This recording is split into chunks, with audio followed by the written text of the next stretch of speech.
Aujourd'hui, on veut favoriser le développement du végétal en ville. Mais pour moi, la ville, c'est tout sauf du végétal. Hein, la ville, ça doit être gris, triste, sale, stressant. C'est pour ça qu'on l'a choisi. Alors moi, je dis attention. Si on commence à laisser trop de place à la verdure, on va commencer à se sentir bien en ville. Et ça, c'est pas bon. Hein. Les gens vont commencer à faire n'importe quoi. Ils vont s'allonger dans l'herbe, ils vont pique-niquer avec leurs enfants, ils vont respirer des fleurs, enfin, n'importe quoi. Faut quand même mesurer là où ça peut nous emmener, cette histoire de végétal. Là.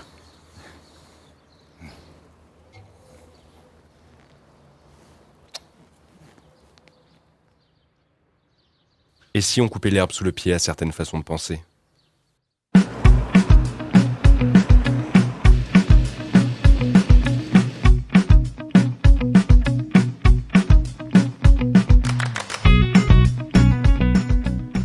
Le principe, c'est de laisser faire au départ l'enherbement tout en le maîtrisant. La technique, c'est de végétaliser, en fin de compte, les stabiliser. Une partie, on a enherbé un tout petit peu, donc on a ajouté un peu du gazon et un peu de l'herbe. Il y a des endroits qui s'y prêtent parfaitement bien, et là, en l'occurrence, nous sommes sur le bord du Cher, et nous avons laissé depuis maintenant 3-4 ans la nature s'installer sur ce site, et nous avons maintenant une végétation maîtrisée. Sur la commune, on a décidé de favoriser un enherbement spontané. Donc là aussi où on apporte une touche esthétique qui n'est pas négligeable. Il y a un cheminement qui se crée naturellement avec le passage des piétons. On a des espaces comme ça, qui plus est en bord d'une rivière, il est tout naturel et je me demande d'ailleurs comment on n'aurait pas pu y penser plus tôt. Auparavant, notre cimetière était entièrement recouvert de pouzzolane. Le cimetière, donc ça c'est un point très très sensible pour les gens. Pour eux, si l'herbe pousse, c'est un peu à l'abandon, donc il ne faut surtout pas. Le cimetière, on ne peut pas l'abandonner. L'herbe retient les eaux. Et les eaux s'infiltrent naturellement dans le sol et on n'a plus à retenir, quoi. C'est un lieu très minéral, donc on arrive petit à petit à apporter du végétal.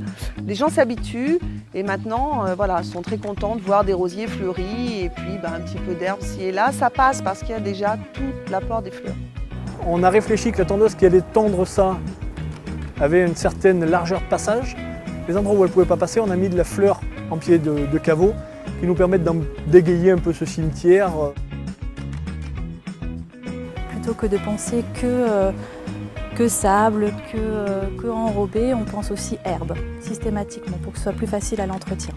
Donc c'est vrai que nous nous posons la question, élus et services techniques, pour faire des espaces beaux, où on remet du vert à travers la ville et qui sont faciles d'entretien aussi. Tondre les mauvaises herbes dans un gazon, on ne les voit pas, parce qu'on les tond régulièrement et donc elles ne prolifèrent pas. Mais on maîtrise l'enherbement avec une acceptation de hauteur de coupe. Je préfère nettement les bordures en herbe plutôt que du sable. On laisse enherber pour que ça soit plus joli en fait.